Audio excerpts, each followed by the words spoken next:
Hello and welcome to Accent Excellence. I'm Chuck Lionberger and we're here at the 2016 Little Feet Meet, the world's largest. We're going to bring you all the highlights. Also, we're going to take you on a tour of the newly renovated and expanded Glenver High School, so you don't want to miss that. So on your mark, get set. We're starting with Accent Excellence next.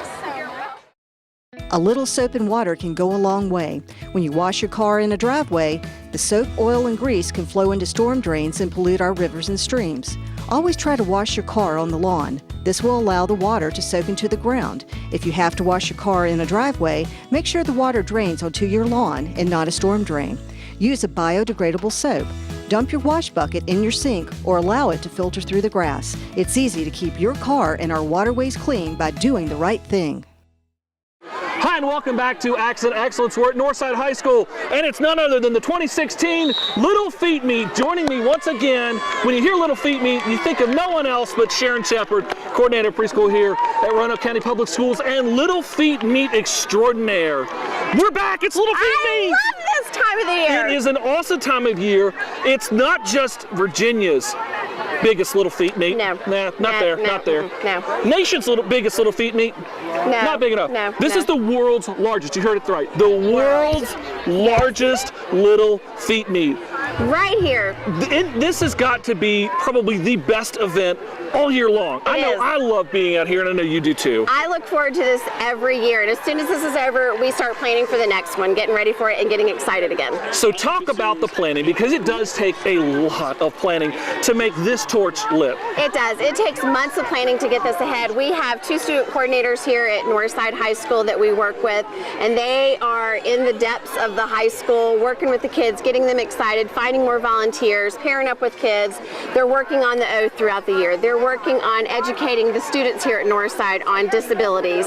And then there's the actual planning of this event, where we have to get the t-shirts for everybody. We've got the pledges to give out. We've got the events to coordinate and prep the field for these athletes. This is and has been for, this is the 7th year. 7th. This is a staple at Northside and has really become part of the entire Northside tradition, hasn't it? It is. These students own this event and they take such pride in this event. Tell me about having the students though involved in it, because it's great to have adults in there, but having the students take ownership makes it all that much more special. The athletes that come here, they look forward to the athletes that are here from Northside and the students that help them. They want their buddies to be there cheering them on and helping them. So you look out and we start out, of course, with the parade of schools, and today the football team and the school has put out the tunnel. Yes, You've got athletes. I mean, think about this for these athletes who are coming out, and I mean, they're getting the royal treatment. They are, because the path was lined with our cheerleaders here from Northside and our football teams from Northside, and they are so proud. They start lining up 30 minutes before the parade even starts. Now, I want to stress, this is not a Roanoke County event. No, not at all. This is a Roanoke Valley event. And we actually reach beyond Roanoke Valley. You've also got Botetourt here. You've got Franklin County that also comes as well. So tell me, this has grown over the years. How big is it now? It's huge. We have over probably 1,200 athletes that are here and well over 500 volunteers from Northside alone. And that doesn't include the community volunteers that have come in too. And to mention all the folks that are here cheering on as well. We're a member of the police department. What does it mean for all of these athletes? It is a time for them to shine. It is their shining moment for the whole year. They are so excited. I mean, there's such pride. I mean, they own this too. This is their event that they look forward to. This is, as you said, they look forward to it all year long, and when you see an athlete who is out there being cheered on just like they're an athlete on the football team or an athlete on the baseball field, it has to instill a lot of pride in them. Oh, it does. I get goosebumps when I'm watching this, and I mean, those kids have such smiles on their faces. It's amazing. There are a lot of people also that we have to thank, because again, it takes a lot of people to make that happen. Who all do we need to say a huge thank you to? We need to say thanks to Rhonda Kay, Dr. Lyons, Dr. Brewer, Dr. McClung, and of course, Dr. Killo for letting us have this here. All the staff at Northside, all the folks, of course, also over at Special Olympics, Nancy who organized Morehouse, this. who organizes this as well with me. This has really become such a huge event. I mean, think about the fact we had earlier the band playing. Yes. And all of that, and also we have food being provided as well. Yes, we do. All the students that are helping here volunteer from Northside, they are all getting fed. So it's wonderful. All right, talk to me a little bit about one of the things you're seeing. A lot of people walking around. You're wearing it, I'm wearing. Yes. And it's this shirt right here, and it says, "Build a world of respect." Yes. A lot of these students, not just here, but around the world, they're not treated with respect. They are called names, they're degraded, they are not offered equal opportunities, and that is just not, it's not right. They should be allowed, yes. And so bringing an event like this helps really kind of raise awareness at the same time as giving these kids a lot of motivation. Yes, it does, for everyone in the community. One more piece, though, that we also want to highlight is this idea of being active and getting these kids and keeping active and as you said, playing and being responsible. Yes, we have actually Play United teams here in the Roanoke Valley. We have William Fleming. Northside High School is working on a team. We have Hidden Valley High School, Cave Spring High School, and I think Glenver's also looking to add a Play United team. So explain to me what Play United is all about. Play United, where we have students with special needs that are also competing along with their peers at track events. And that, again, you're seeing that in improving the fact, that's proof, special needs students every bit as talented as anyone else. Exactly right. This is a fantastic event. Tell me about some of the things that are taking place today. We have long jumps, we have 50-meter dashes, we've got bowling, hockey, obstacle courses, balance beam, softball throws, all going on around the... All going on all at one time. It's zaniness and craziness, but it's also a lot of fun at the same time. It is. It's like just organized chaos here, but it's fabulous. But coming up also will be the 2017 Little Feet Meet, and you know what? Now's the time. Be watching for it. It'll be coming up in the spring. Exactly right. You want to be here. You here. You can watch it on TV, but it's a whole lot better if you're here in person. So please come out to the 2017 Little Feet Meet. We're enjoying and we're showing you highlights of 2016. You want to be here next year at the 2017 Little Feet Meet at Northside High School. I'll be there. Sharon will be there. And we want you to be there as well. But we also want you to stick around because there's more acts and excellence still to come. Have you ever wanted to make a difference in the life of an animal but didn't know how? The Regional Center for Animal Care and Protection is looking for volunteers to assist with the daily care of their animals. Volunteer opportunities include cat socialization, dog walking, front desk or kennel assistant, off-site adoption events, rescue networking, or shelter photography. As a volunteer, your time and talents will make a difference in the life of an animal. For more information on how to become a volunteer, call or email the Regional Center for Animal Care and Protection. Hi, and welcome back to Acts and Excellence. Ladies and gentlemen, we are here at the newly renovated and expanded Glenver High School. And I know there's no one else who is happier to be here right now than Principal Joe Hafey. Joe, first and foremost, congratulations on a fantastic project. Thank you. It's been a lengthy project. We're just shy of 2 years, but looking around the building, you see that this place is absolutely gorgeous. It is absolutely amazing. And right now we are in the entrance, and this is the first of many changes we're going to be highlighting because this is essentially a new entrance for the school. We're actually at the old library entrance, but this becomes the front of our building. This is where all the visitors, all of our guests will be entering the building. It's a unique entrance for them, separate from our student entrance, which is back next to the student parking lot. That really does help the flow, not only inside, but also in the mornings and in the afternoons. It helps the flow outside. It does indeed. With our parent drop-off being here and students in the back, we're not mixing those two lanes of traffic. When parents are coming in to meet with administration or teachers or to pick up their children, they come directly into the office behind us. So they're 15 steps out of the car and they're right inside. And it makes it a whole lot easier. We're going to be showcasing a whole lot going on, but one of the things I wanted to get to first was just this idea of now it's done. This was a challenge at times, dealing with teaching kids and also doing construction at the same time. It was, but the phasing was done in such a way that we made it work. The communication was great from the onset. Everybody talked to everyone, and that's what made it such a smooth process.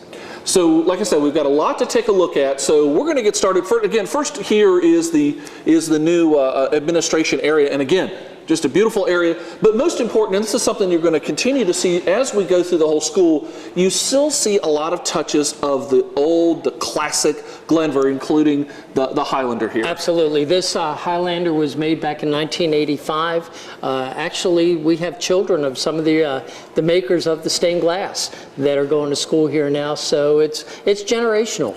And it keeps that charm, it keeps that feeling that, for those folks who graduated from what we can now call the original Glenver High School, that they still walk and they say, oh, okay, I know where I am. So let's actually go take a look at some of the new areas that we've worked on and some of the renovated areas as well. Let's go take a look. Sounds great. Let's go take a look. So again, this wall has generated an awful lot of interest. It shows the history of the Glenver community.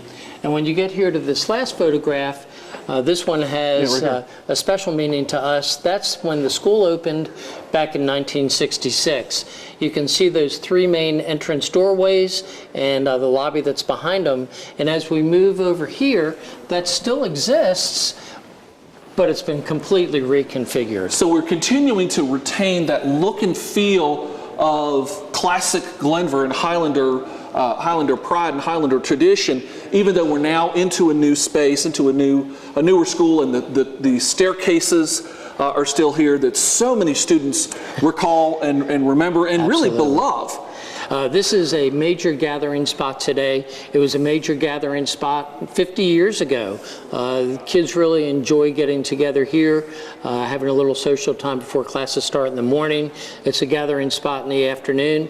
And the doorways, which used to lead into a parking lot, now lead into a brand new science center. Yeah, and so a whole new wing. And so let's go into the expanded portion of Glenver. So let's take a look at the science wing. Absolutely. Okay, so Joe, this is one of the science spaces, and right off the bat, when you come in here, the first thing that you see, of course, is that you have kind of a standard classroom, right. But yet, and we'll see in just a minute, also a lab. Well, it is a standard classroom, but inside the standard classroom is a lot of instructional technology. You see that we have traditional tables, but we can configure those tables in pairs, quads, whatever works best for that particular classroom activity. All of our classrooms, labs included, have active panels. They are interactive monitors. Teachers use them to connect to their laptops. They're touch sensitive. So really a cool piece of technology there. The nice thing about this setup is that the science teacher can do their lecture portion and then transition right over into their lab portion, coming over to the other side of the room without ever having to leave. So if you've got kids that are working on a more traditional paper type activity, they can stay working at their table, where you've got more of an active, interactive lab type setting here. All of our labs are fully equipped: air, gas, hot and cold water, fume hoods. They have prep rooms on either side, and moving outside, you see that we have a really nice greenhouse. Yeah, absolutely. And of course, one thing to also stress is that every single precaution that we need for safety is right here at the fingertips. Also, talk to me about the just having all of this much more space as compared to what the school used to have, especially in the sciences, where when you're doing experiments, you need a little elbow room. You do indeed. Some of our labs were configured having the lab space and classroom space together. Some were not. Some looked just like a traditional classroom with lab tables around the perimeter. That didn't work particularly well. Kids were crowded, book bags were getting in the way. Here you have a lot more space, and it's a lot safer environment. And you can see also with outlets as well, so they can use their laptops right there and make sure that they stay plenty well charged and very useful. Yep, the pedestals have not only 110 volt power, they have Ethernet connections that are available, and USB connections are coming. So really it's a great setup for a science teacher. And this is just one of 6 labs that we have here. We do. We have 6 labs, and they're identical to one another. Some are more geared toward the biological sciences, others are geared more toward the physical sciences, but the space itself is essentially identical. But there's so much more to take a look at. Next up, we're going to head over to the auditorium. So Joe, now we're in the auditorium, and again, this is another space that immediately you get that feel we're at Glenver High School. You do. This space, while it's the exact same space that was here in 1966, when you look around the room, you can see that it's been completely refinished. We have new seating. We got rid of the old wooden chairs. They were tough at a 2.5, 3-hour choir concert. Yeah. They kind of wore you out a little bit, but new seating, new lights, new sound, new carpet, new paint on the walls. It really is just a brand new space, and we're thrilled to have it. This is something especially now, you can see it here on camera right now and somewhat get a feel for it, but you really cannot begin to comprehend the changes in this auditorium until you come out to a performance here at Glenver and hear the amazing sound, especially. Acoustically, we are just really in a nice place. Our band and choir performances here are very well attended. Our theater presentations are great. So if you want to come out and see some great arts, some great presentations, come on out and see one of our shows. They don't do it any better than here at Glenver High School. But what else they also do is some great athletics, and for athletics, you need a gym. So let's take a look at that next. Absolutely, let's go. So you can see here, this is another space that we have just redone. It's a existing space that was here back in '66, but like the auditorium, completely refinished. New lights, new sound, new bleachers, new basketball goals, new floor design. Really, it looks like a brand new gym. With the exception of the gym floor being replaced, everything else is brand new inside that space. But yet it still has that look and feel of traditional Glenver High School, even something as simple as the scoreboard. It does. When you look at our scoreboard, that's all modern technology, but in a very traditional case. And again, so it all looks like Glenver. So when fans are coming here and they're from the Glenver of the past, they still will feel like they're right here at home. Absolutely. Now let me take you to a space that looks nothing like the Glenver of old. Let's go take a look. All right. So, and as you were saying, a wholly new space here. This is. We're actually in what used to be study hall classroom space. That was demolished. Behind us is a brand new art suite. The studio is wonderful to work in, but a brand new space. But the area that we're standing in here now, the student lounge area, is an extremely popular place in the morning. We have kids that are out here during their study halls with teacher supervision, but it has a coffee house-like feel.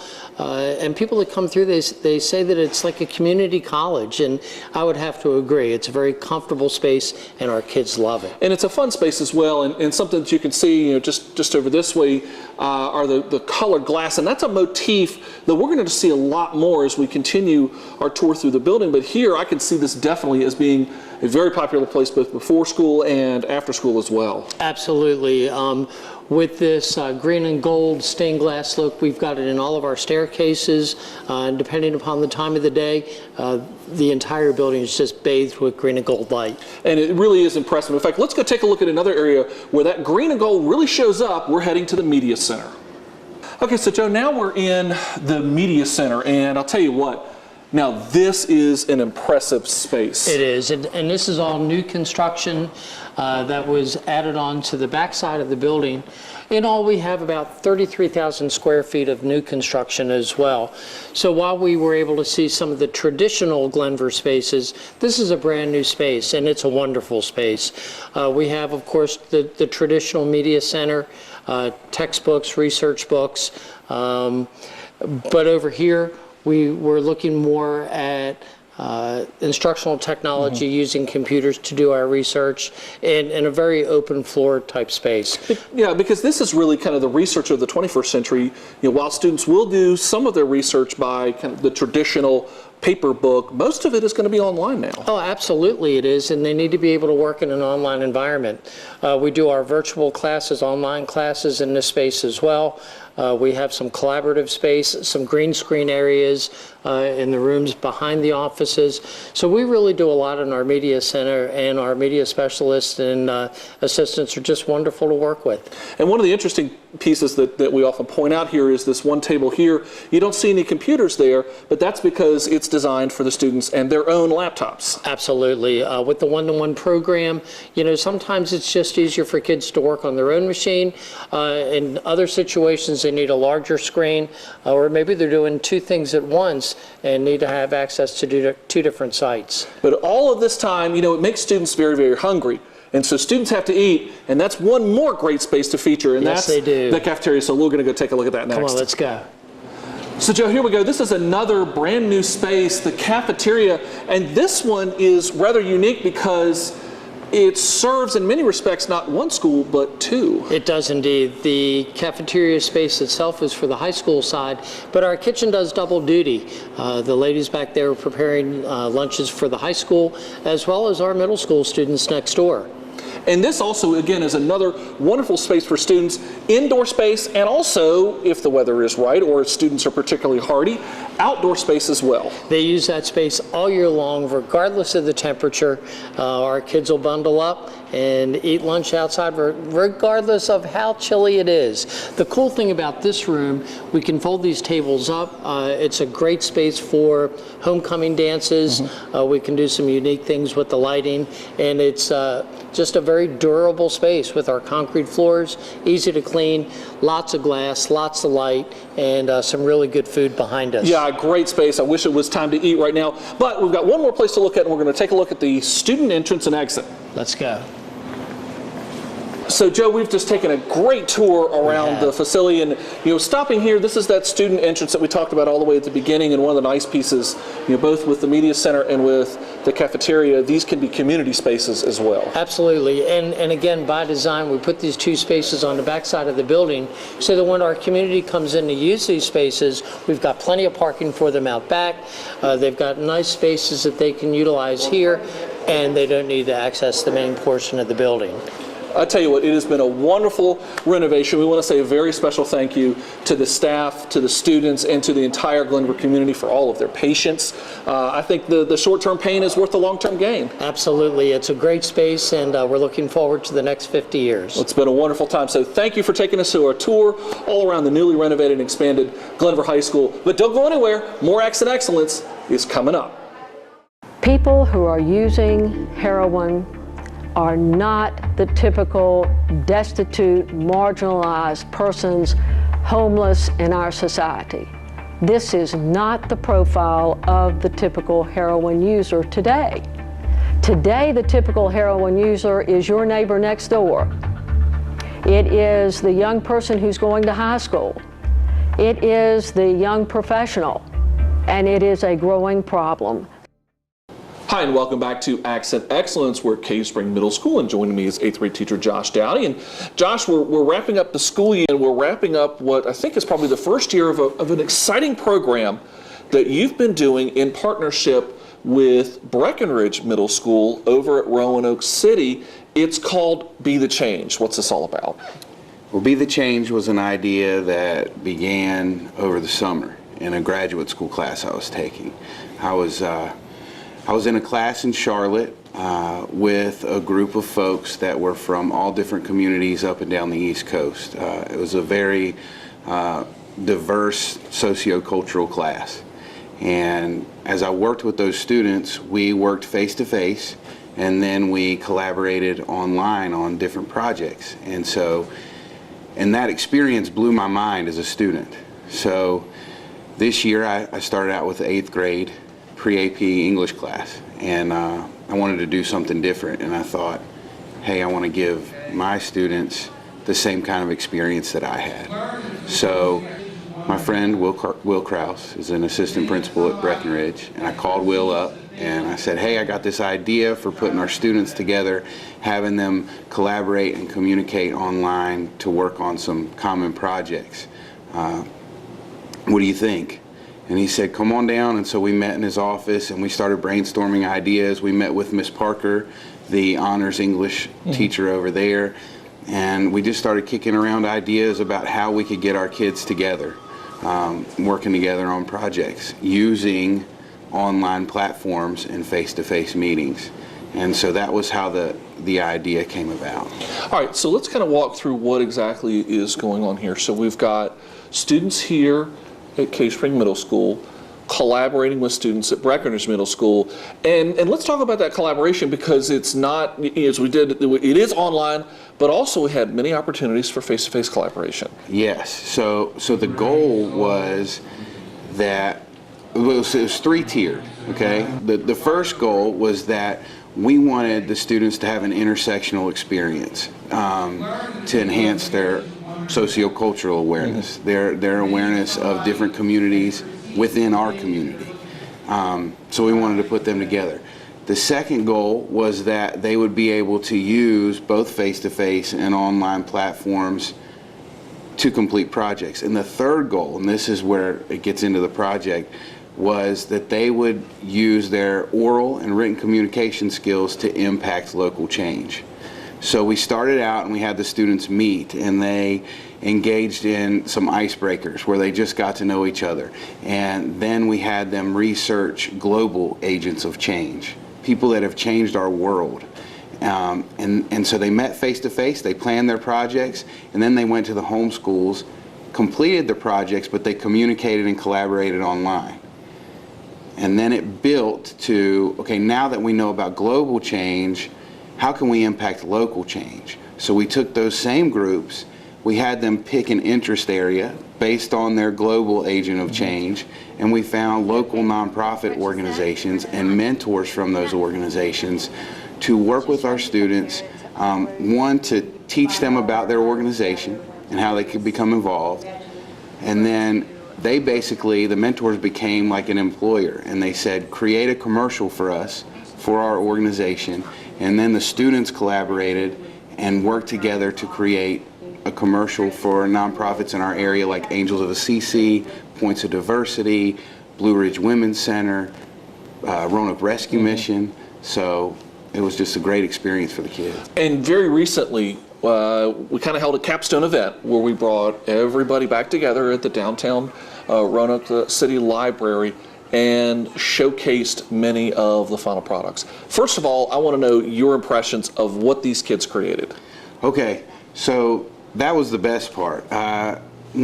During the project, I showed them this video of a kindergartner's work.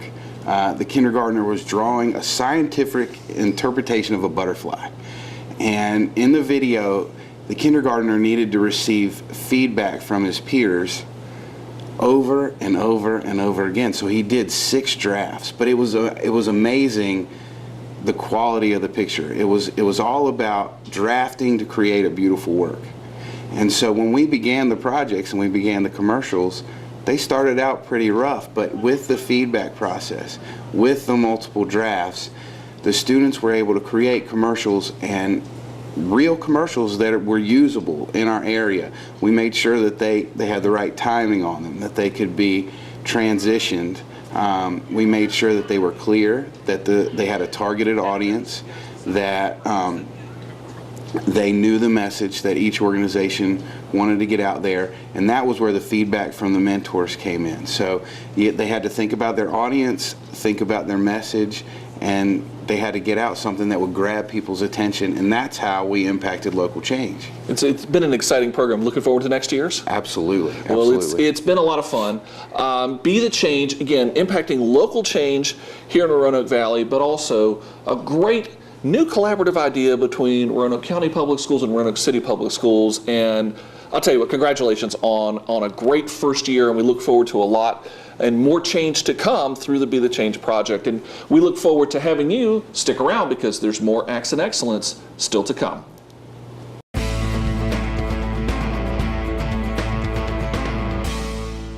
The Center for Visual Arts and Museum Studies, an award-winning specialty center at the Burton Center for Arts and Technology, immerses students in creative visual art experiences that integrate studio work, research, critique, aesthetics, and career opportunities.